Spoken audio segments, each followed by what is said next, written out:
Pasca penggeledahan 12 lokasi barang bukti dan satu orang saksi dibawa ke Ditreskrimsus Polda Metro Jaya dikawal Rantis Brimob.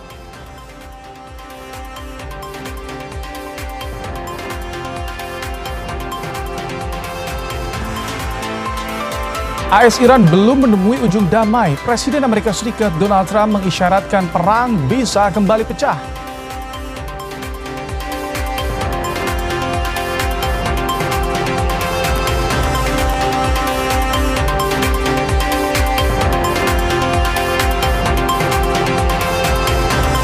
Di tengah tekanan isu di luar lapangan, bintang Prancis Kylian Mbappe siap bawa Le Bleu kandaskan perlawanan Maroko demi tiket semifinal.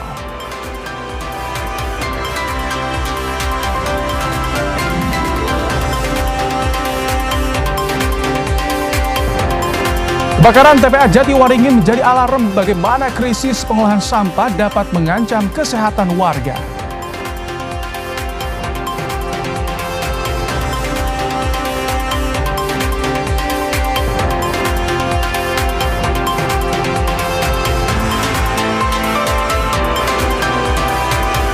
Presiden Prabowo mengaku resah timnas Indonesia tidak bisa lolos ke Piala Dunia.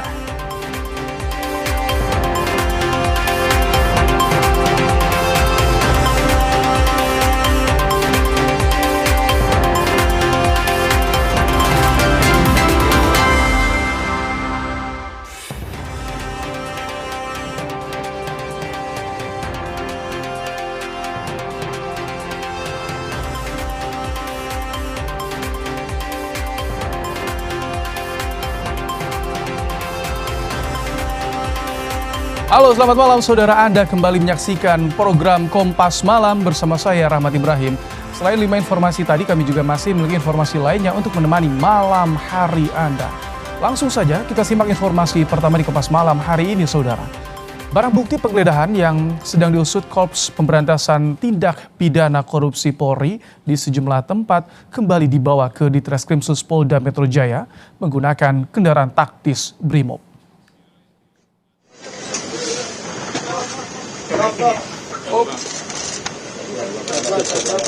Barang bukti dalam koper dan satu orang yang diamankan dari salah satu TKP dibawa ke Ditreskrimsus Polda Metro Jaya pada Kamis pagi menggunakan mobil Brimob. Barang bukti penggeledahan termasuk sebuah berangkas terkait korupsi blackout batubara, Asabri, dan Krakatau Steel.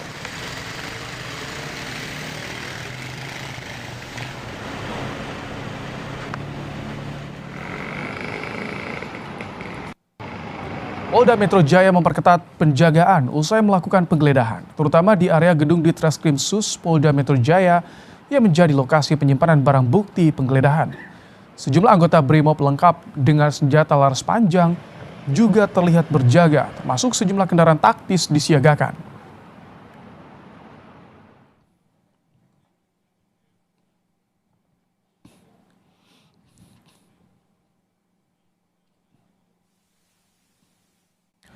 Saudara, usut 3 kasus dugaan korupsi dan TPPU, polisi menggeledah 12 lokasi yang berada di Jakarta, Tangerang Selatan, hingga Kabupaten Bogor. Dalam penggeledahan di sejumlah tempat, penyidik menyita berbagai barang bukti, mulai dari dokumen, perangkat elektronik, uang dalam bentuk mata uang asing, hingga emas batangan. Penggeledahan terkait kasus dugaan korupsi batubara PAN, Asabri, dan Krakatau Steel. Pakai itu 5. Enggak, itu berapa gram? Kalau ini 1 kilo, Pak.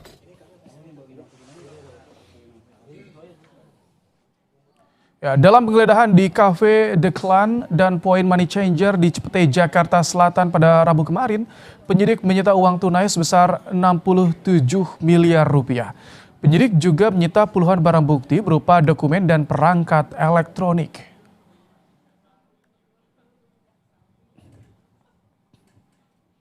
Sementara dari penggeledahan di sebuah rumah di Bogor, Jawa Barat, penyidik menyita barang bukti berupa 74 kg emas, uang tunai 4,7 juta dolar Amerika Serikat, 14 juta dolar Singapura, dan 100 juta rupiah. Total uang sitaan mencapai 476 miliar rupiah. Penyidik juga menyita dokumen serta perangkat elektronik. rumah di Parahyangan, Golf 2 nomor 2, Bogor, ditemukan brankas terkunci. Setelah dibuka berisi 7 koper. Yang pertama 74 kg emas batangan, kemudian 4.767.300 USD, kemudian 14.083.800 SGD, kemudian 100 juta rupiah. Estimasi total dalam rupiah senilai 476 miliar. Ya, Kejaksaan Agung menghormati upaya hukum penggeledahan yang sedang dilakukan oleh pihak kepolisian sebagai penegak hukum. Kejaksaan Agung juga meminta publik tidak berspekulasi atas kasus korupsi dengan seseorang atau institusi tanpa dasar fakta yang jelas. Kami mengimbau publik agar tidak membangun kesimpulan maupun opini yang mengaitkan seseorang atau suatu institusi dengan dugaan tindak pidana hanya berdasarkan informasi yang berkembang di media massa atau media sosial. Seluruh proses penegak hukum harus tetap menjunjung tinggi asas praduga tak bersalah. Kami menghormati independensi dan kewenangan setiap aparat penegak hukum dalam menjalankan tugasnya. Kami meyakini bahwa setiap proses penegak hukum dilakukan berdasarkan alat bukti yang sah dan mekanisme hukum yang berlaku. Sementara itu, Kapus Pen TNI Brigjen Muhammad Nas menjelaskan soal penjagaan kediaman jaksa merupakan permintaan Kejaksaan Agung. Sementara penggeledahan oleh polisi terkait 3 kasus dugaan korupsi di sejumlah lokasi, proses yang berbeda dan berada di bawah kewenangan Polri.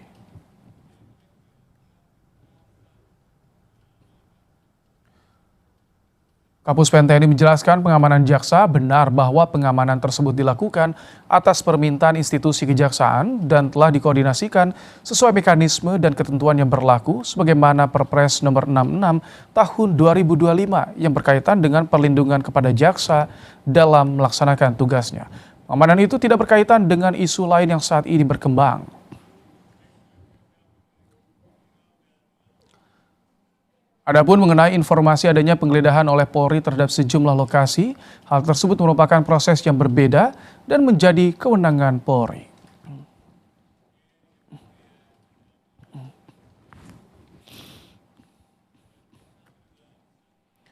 Ya, saudara, terkait penggeledahan oleh polisi di 12 lokasi, polisi mengungkap 3 kasus dugaan korupsi yang tengah diusut lewat penggeledahan di Jakarta dan Bogor mendapat atensi dari Presiden Prabowo Subianto. Ini kaitan tentang dugaan korupsi blackout batubara PLN, Asabri, dan Krakatau Steel. Ini merupakan atensi Bapak Presiden untuk dugaan-dugaan kasus korupsi menjadi perhatian kepolisian untuk melaksanakan pengungkapan dan proses penyidikan. Rangkaian penggeledahan ini bagian dari proses penyidikan di dalam mencari, mengumpulkan barang bukti untuk pemenuhan dalam proses penyidikan. Komisi 3 DPR mendukung tindakan Korps Pemberantasan Tindak Pidana Korupsi Batubara Polri dalam mengusut kasus korupsi blackout batubara. Komisi 3 meminta agar kasus diusut tuntas dan transparan serta independen serta siapapun yang terlibat kasus korupsi di proses hukum. Ini harus diusut tuntas dalam koridor presisi, yakni prediktif, responsibilitas, transparansi, berkeadilan, dan independen. Siapapun yang terlibat dalam korupsi batubara ini harus dimintai pertanggungjawaban secara hukum. Korupsi batubara bukan hanya merugikan keuangan negara dalam jumlah yang sangat signifikan, tetapi juga berdampak terjadinya pemadaman listrik di beberapa daerah. Untuk mengetahui perkembangan terkini dari penggeledahan yang dilakukan oleh polisi di sejumlah lokasi, kami sudah bersama dengan jurnalis Kompas TV ada Renata Panggalo dan Bimo Wicaksana dari Polda Metro Jaya. Selamat malam, Renata. Bagaimana informasi terkini terkait investigasi dan penggeledahan yang dilakukan oleh Polri di sejumlah lokasi sejak kemarin, Renata? Iya, Ibrahim dan juga saudara, kami masih terus berupaya untuk mendapatkan keterangan terbaru mengenai perkembangan penggeledahan yang berkaitan dengan 3 kasus yang berbeda begitu ya, dugaan korupsi, baik itu untuk batubara, kemudian juga Asabri dan juga Krakatau Steel. Memang kalau yang terbaru yang dapat kami sampaikan, Ibrahim dan juga saudara, sekitar pukul 10 pagi tadi dari kepolisian ini membawa beberapa barang bukti menggunakan kendaraan taktis, dan ini merupakan barang bukti yang diperoleh dari penggeledahan yang dilakukan di rumah mewah di Sentul, Bogor, Jawa Barat. Yang kami ketahui memang sampai dengan saat ini untuk barang bukti itu yang diamankan dari rumah mewah ada 74 kg emas, kemudian juga ada uang tunai dalam bentuk mata uang asing yang kalau dikonversi itu sekitar 476 miliar rupiah. Sempat ditanyakan juga oleh wartawan kepada Kortas Tipikor Polri apa kemudian perkembangan seperti apa nantinya setelah melakukan penggeledahan, apakah akan ada pemeriksaan, kemudian penetapan tersangka seperti apa. Namun memang dari Kortas Tipikor Polri ini mengatakan bahwa ini masih dalam proses pengembangan, apakah nantinya dari 12 titik penggeledahan ini masih bisa berkembang. Ini yang juga nantinya kami akan tunggu jawaban dari kepolisian, karena memang untuk 3 kasus dugaan korupsi ini merupakan joint investigation antara Kortas Tipikor Polri dan juga dari Polda Metro Jaya, dalam hal ini Ditreskrimsus Polda Metro Jaya. Dan juga kalau yang kami pantau sejak sore memang penjagaan ketat begitu ya di Polda Metro Jaya. Beberapa kendaraan taktis ini disiagakan begitu di sekitar Polda Metro Jaya. Tadi sekitar jam 3 sore begitu kami melihat ada Kadif Humas Polri dan juga Karopenmas Divisi Humas Polri ini keluar dari gedung Ditreskrimsus Polda Metro Jaya. Kami berusaha bertanya apa yang kemudian melatar belakangi kedatangan mereka, apakah ini ada keterkaitannya dengan pengungkapan kasus dugaan korupsi itu. Namun memang tidak ada pernyataan pasti dari mereka langsung masuk ke dalam mobil. Dan bisa kami sampaikan juga bahwa sempat sebelum pergi menggunakan mobil, memang dari Kadif Humas Polri ini membuka kaca dan mengatakan bahwa nanti akan dijadwalkan. Konteksnya apa, ini yang masih juga kami ingin gali, apakah ini dijadwalkan pemeriksaan atau dijadwalkan rilis mengenai pengungkapan kasus. Itu yang kami juga nantikan jawabannya dari kepolisian. Dan kalau yang kita lihat memang sudah ada 12 titik yang sudah digeledah, Ibrahim dan juga saudara. Kalau tadi yang saya jelaskan di Sentul, yang menonjol juga ini di Cipete, yang dimana ada 2 titik. Yang pertama itu di kafe dan juga di Money Changer. Kalau yang di kafe itu kepolisian mengamankan beberapa barang, diantaranya mata uang asing gitu ya, uang tunai dalam bentuk mata uang asing jumlahnya 60 miliar, kemudian juga ada saksi, 3 pegawai kafe yang turut dibawa, ada dokumen dan juga telepon genggam. Kemudian kalau yang di Money Changer ada sekitar 71 barang bukti dan juga uang tunai dalam bentuk mata uang asing jumlahnya sekitar 7,2 miliar rupiah.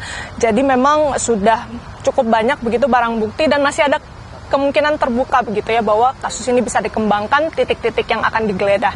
Begitu, Ibrahim. Baik, terima kasih Renata Panggalo dan juga Bimo Wicaksan untuk laporannya langsung dari Polda Metro Jaya. Kita ke sorotan mancanegara, saudara. AS Iran belum menemui ujung damai. Presiden Amerika Serikat Donald Trump mengisyaratkan perang bisa kembali pecah. Presiden Donald Trump mengklaim Amerika Serikat sudah menang secara militer. Ucapan Trump terlontar usai AS melancarkan serangan lebih lanjut ke Iran pada Kamis waktu setempat.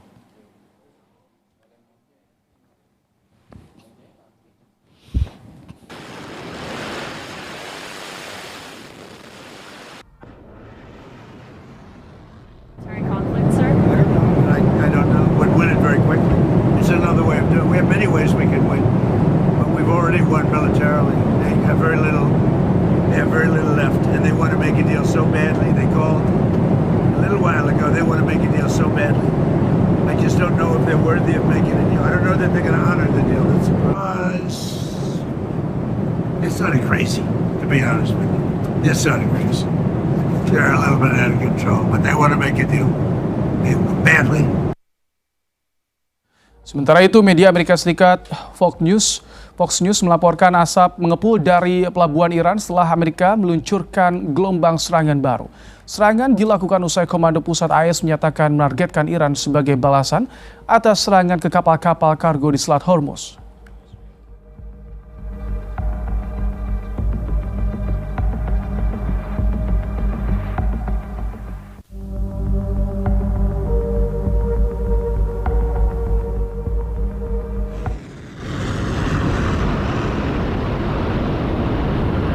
Di sisi lain, Korps Garda Revolusi Iran merilis rekaman serangan balasan rudal diluncurkan ke target AS sebagai tanggapan atas serangan terhadap wilayah Iran. IRGC mengatakan telah menargetkan 85 lokasi infrastruktur militer AS utama di negara Teluk, termasuk di Bahrain dan Kuwait.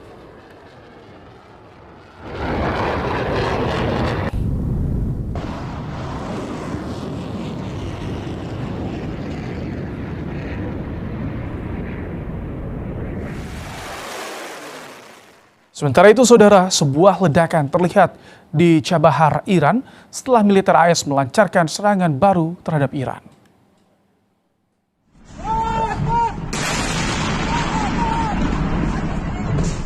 Pasukan Komando Pusat AS melakukan serangan ke Iran sebagai respons terhadap ancaman kebebasan navigasi di Selat Hormuz. Sebelumnya, Trump juga mengumumkan bahwa gencatan senjata telah berakhir.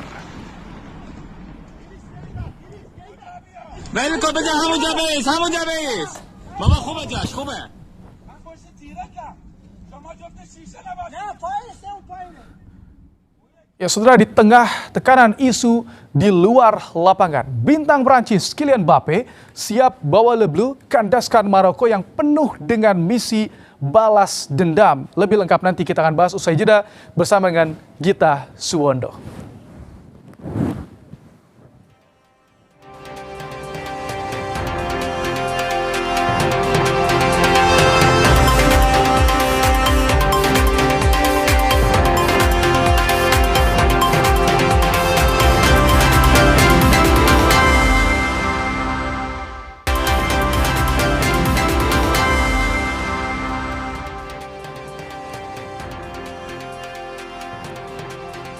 Sudah memasuki hari ke-10, pemadaman kebakaran di TPA Jati Waringin, Kabupaten Tangerang, Banten masih berlanjut. 95% area terbakar berhasil dipadamkan. Pemadaman dilakukan dengan metode waterbombing dan melalui jalur darat. 3 helikopter waterbombing dikerahkan sejak Kamis pagi.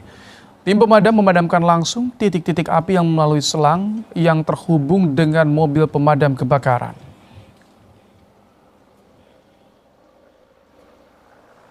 Jadi penanganan tetap terus kita lakukan dari hari pertama sampai hari ini, hari 10. Dan progresnya makin membaik karena kenapa? Karena kita menggunakan metode yang sudah tepat ya. Kita teknik pemadamannya menggunakan teknik pemadaman udara melalui waterbombing, pemadaman darat dengan menyalurkan sumber-sumber air ke titik-titik yang terjauh. Salah satu cara itu dengan menampung air di atas di tempat yang sulit agar air tertampung dan nanti akan kita salurkan lagi ke titik-titik api yang masih mengeluarkan asap. Ya, warga korban kebakaran TPA Jati Waringin mengeluhkan sejumlah gangguan kesehatan di saluran pernapasan akibat asap kebakaran. Berikut laporan jurnalis Kompas TV, Esra Ambarita dan juru kamera Emandika dari Desa Tanjakan Mekar, Kabupaten Tangerang, Banten. Saudara, Desa Tanjakan Mekar, Kabupaten Tangerang menjadi salah satu desa yang terdampak karena adanya kebakaran di TPA Jati Waringin. Warga berangsur sudah kembali ke rumah masing-masing atau tidak mengungsi lagi. Saya lihat beberapa warga sudah beraktivitas seperti biasa dan rumah-rumah sudah menyala lampunya. Dan ini adalah salah satu rumah yang bisa dibilang warga sudah beraktivitas seperti biasa. Saya akan coba datangin rumah ini, warga yang menjadi terdampak karena adanya kebakaran TPA Jati Waringin ini. Kita masuk ke dalam. Permisi, Assalamualaikum. Ibu dari Kompas TV. Dengan Ibu siapa ini? Mohon maaf. Dengan Ibu Tosi, Ibu Fitri. Ini kenapa akhirnya memilih mengungsi, kembali dari pengungsian? Ya karena asapnya tidak terlalu tebal. Jadi kita sudah berani pulang ke rumah beraktivitas ya. Kata itu kemarin tadi petugas puskesmasnya emang masih merah itu udaranya belum ini, tapi kita pakai masker. Ini kalau bisa saya lihat kan lokasinya sangat berdekatan sekali dengan TPA untuk desa ini, Ibu. Bagaimana ketika nanti ada lagi asap mengepul, apakah mengungsi lagi atau bagaimana? Iya, kalau ada asap lagi kita mengungsi lagi karena di Balai Desa G selalu standby. Maksudnya menerima gitu kalau ada tiba-tiba asap datang lagi gitu. Dari warga banyak keluhan batuk, ispa seperti itu? Iya, pasti. Soalnya bukannya batuk ya, ini nyampe hidungnya berdarah. Ya, terus ini banyak yang kena radang itu. Kena radang ini pada sariawan, terus batuk-batuk itu banyak. Iya, sama. Tapi air mah udah datang sih dari PDAM. Udah disalurin gitu kalau dari air. Ibu, terima kasih banyak atas waktunya ya Ibu. Terima kasih. Oke, Ibu, terima kasih. Nah, begitu tadi saudara disampaikan dari ibu-ibu di sini yang menjadi warga Tanjakan Mekar Kabupaten Tangerang, di mana memang dengan adanya kebakaran Jatiwaringin ini, TPA Jatiwaringin ini membuat banyak keluhan, batuk, kemudian juga bahkan sampai mata memerah dan harus mendapatkan penanganan. Tapi yang paling digarisbawahi adalah pengolahan sampah ini yang menjadi evaluasi dan masukan juga bagi pemerintah. Barita, M. Andika, Kabupaten Tangerang, Kompas TV. Bakaran TPA selalu berimbas pada kesehatan warga yang tinggal di sekitar lokasi. Untuk membahasnya, kami sudah bersama dengan Ketua Majelis Kehormatan Perhimpunan Dokter Paru Indonesia, Chandra Yoga Aditama. Selamat malam, Prof. Chandra. Selamat malam, Mas Bray. Prof, ini gas berbahaya bercampur dalam asap imbas dari kebakaran TPA Jatiwaringin. Sebetulnya bagaimana ancaman bagi kesehatan warga sekitar, Prof? Ya, ini kan yang terbakar TPA ya, yang besar begitu ya. Nah, pada tahun 2025, tahun lalu WHO bahkan sudah mengeluarkan himbauan begitu tentang bahaya bukan kebakaran yang besar, tapi membakar sampah. Membakar sampah yang rumah tangga itu juga menimbulkan gangguan kesehatan, apalagi kalau TPA yang beberapa hektar seperti ini. Jadi jelas mengganggu kesehatan. Kenapa dia mengganggu kesehatan? Pertama, karena memang bahan yang terbakar. Karena ini kan sampah rumah tangga. Dia bisa gelas, bisa plastik, bisa bahan organik makanan, tidak mungkin ada bahan kimia, ada macam-macam yang terbakar begitu, dan itu keluar ke udara dan menimbulkan paling tidak 3 kelompok. Satu kelompok adalah gas. Ada beberapa jenis gas, dan kalau kita baca ada jurnal, kenapa jurnal ini penting saya sebut, karena nama jurnalnya Sustainability. Jadi untuk keberlanjutan dunia lah begitu ya. Dia menyebutkan ada 8 gas. 8 gas itu antara lain metana, H2S, SCO, CO2, NO2, SO2 begitu ya. Nah, ini kelompok pertama. Tapi ada kelompok kedua yang namanya bahan padat yang disebut sebagai particulate matter. Particulate matter ini terbagi dalam 3 ukuran. Ada yang ukurannya 10 mikron, 1 mikron itu 0,0001 mm. Yang kedua ada yang PM5, dan yang ketiga ada PM2,5. PM2,5 ini kecil banget yang kemudian bisa masuk ke dalam saluran pernapasan dan menimbulkan gangguan di dalam paru dan saluran pernapasan. Jadi ada gas, ada partikel, dan ada bahan lain seperti polycyclic aromatic hidrokarbon, ada juga dioksin, ada juga bahan kimia. Itu yang menyebabkan gangguan pada manusia. Nah, itu gangguan seperti apa? Gejalanya bagaimana yang bisa dirasakan warga? Apakah cukup ketika perawatan di rumah sakit selesai, bisa hilang begitu saja nanti gangguan yang ada dalam tubuhnya? Nah, karena ini tadi bicara soal pernapasan, kalau di pernapasan ada 3 kemungkinan gangguan, plus ada kemungkinan gangguan kesehatan yang lain ya. Kalau di pernapasan yang pertama yang lebih ringan itu iritasi. Jadi karena ada asap yang masuk, kemudian terangsang, kemudian bisa batuk begitu. Itu iritasi. Tapi yang kedua yang banyak diberitakan saat ini adalah sudah terjadi infeksi saluran pernapasan akut, ISPA. Itu bisa terjadi infeksi mulai dari atas, dan kalau berat bisa sampai ke bawah gitu. Jadi kalau pertanyaannya masih Ibrahim, apakah masuk rumah sakit beres, tergantung seberapa besar infeksinya sudah terjadi. Itu yang kedua. Tapi yang ketiga juga ada perburukan. Jadi kalau orangnya ada asma, ada atau penyakit paru obstruktif kronik, maka itu bisa eksaserbasi maksud saya. Sesaknya bangkit, sesaknya bangun, dan itu berat ringannya tergantung berapa besar asma dan PPK yang terjadi. Itu yang paru. Tapi selain paru tadi juga sudah dibahas, dia bisa gangguan di mata karena iritasi bisa ke mata, bisa juga ke kulit. Dan kalau polusi, tadi kita dengar salah satu warga bilang sudah dapat air ya. Ya, alhamdulillah kalau airnya bersih. Tapi kalau polusi yang terbang itu kemudian jatuh ke makanan dan makanannya kotor dan makanan termakan, maka bisa ada gangguan di saluran cerna juga begitu. Prof, ini kan banyak TPA yang lokasinya berdekatan juga dengan pemukiman. Sementara pengolahan sampah belum optimal, masih krisis nih. Bagaimana warga harus menjaga kesehatan atau perlindungan seperti apa yang harus dilakukan oleh pemerintah, Prof? Kalau bicara perlindungan, bukan warganya, TPA-nya yang mesti diatur begitu.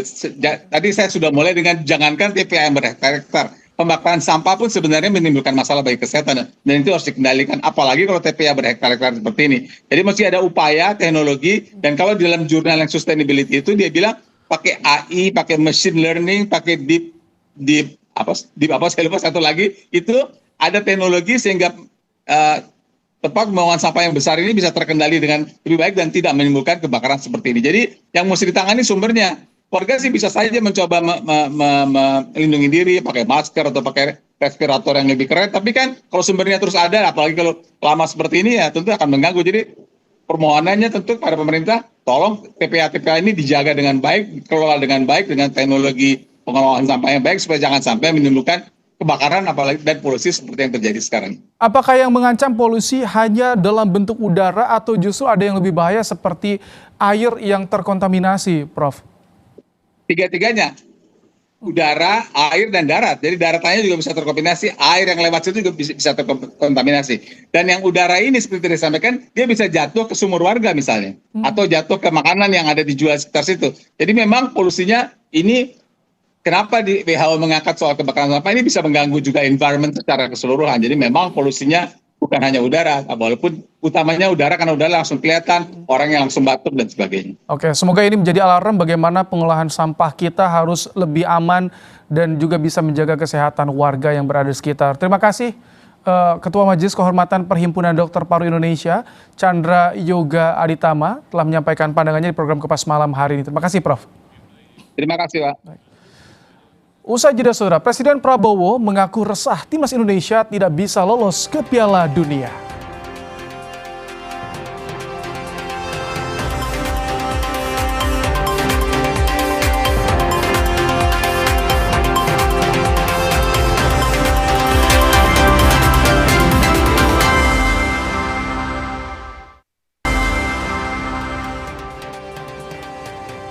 Presiden Prabowo Subianto mengungkapkan kegundahan atas prestasi sepak bola Indonesia. Saat berpidato di peluncuran BBM baru B50 di Karawang, Jawa Barat, Prabowo mengaku resah karena hingga kini Indonesia tidak bisa masuk menjadi peserta Piala Dunia. Prabowo heran Indonesia berhasil meluncurkan biosolar B50 namun tak mampu lolos ke Piala Dunia. Menurut Prabowo, sepak bola merupakan kehormatan suatu bangsa, terlebih bisa tampil di ajang turnamen sepak bola terbesar di dunia.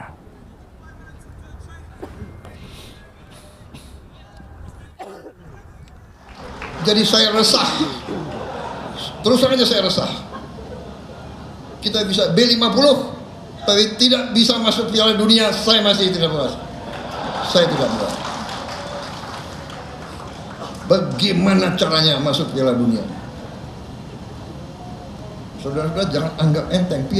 Sepak bola itu kehormatan, ya.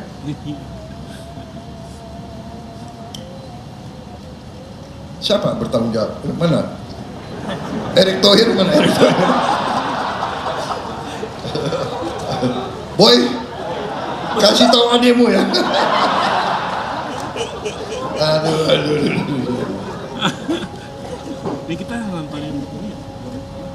Mana Menteri Keuangan? Apa yang diperlukan supaya kita bisa masuk Piala Dunia? Kita ke informasi lain, saudara. Barang bukti penggeledahan yang sedang diusut Korps Pemberantasan Tindak Pidana Korupsi Polri di sejumlah tempat kembali dibawa ke Ditreskrimsus Polda Metro Jaya menggunakan kendaraan taktis Brimob.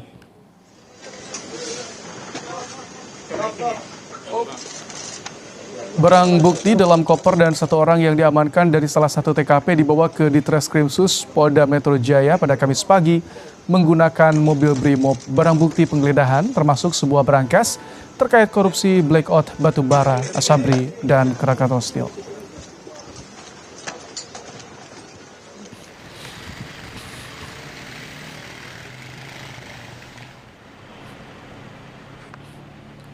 Kejaksaan Agung menghormati upaya hukum penggeledahan yang sedang dilakukan oleh pihak kepolisian sebagai penegak hukum. Kejaksaan Agung juga meminta publik tidak berspekulasi atas kasus korupsi dengan seseorang atau institusi tanpa dasar fakta yang jelas.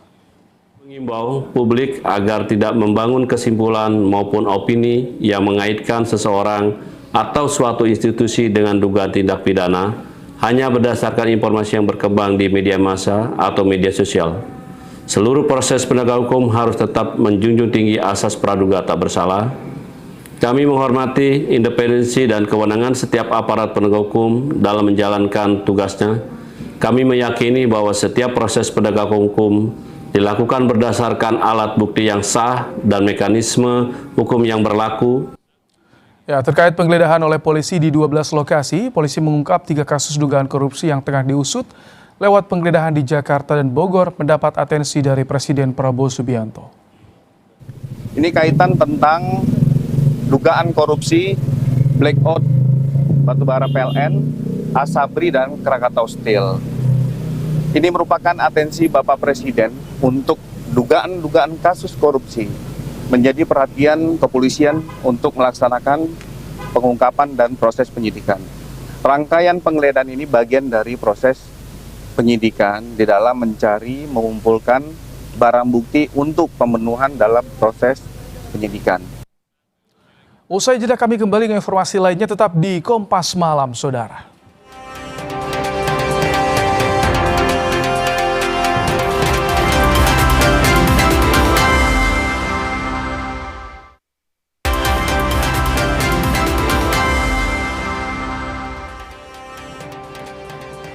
Saudara, Amerika Serikat dan Iran belum menemui ujung damai. Presiden Amerika Serikat Donald Trump mengisyaratkan perang bisa kembali pecah. Presiden Donald Trump mengklaim Amerika Serikat sudah menang secara militer. Ucapan Trump terlontar usai AS melancarkan serangan lebih lanjut ke Iran pada Kamis waktu setempat.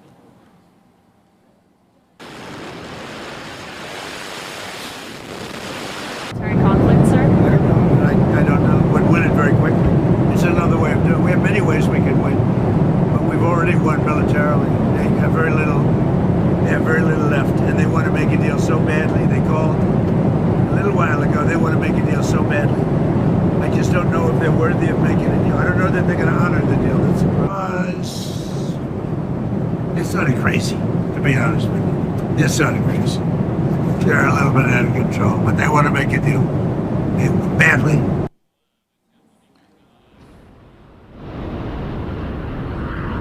Di sisi lain, Korps Garda Revolusi Iran merilis rekaman serangan balasan. Rudal diluncurkan ke target AS sebagai tanggapan atas serangan terhadap wilayah Iran. IRGC mengatakan telah menargetkan 85 lokasi infrastruktur militer AS utama di negara Teluk, termasuk di Bahrain dan Kuwait.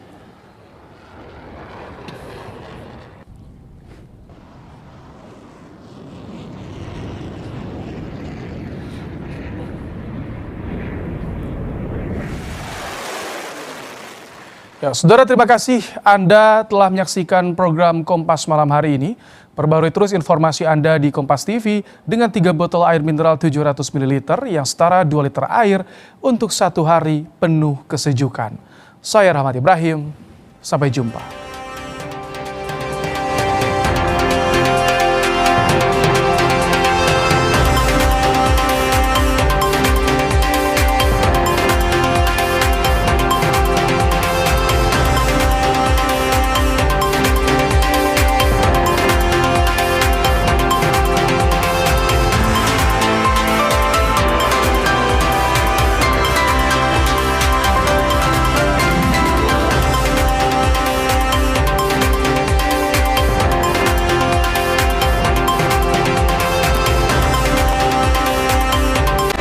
Terima kasih Anda telah menyaksikan Kompas Malam.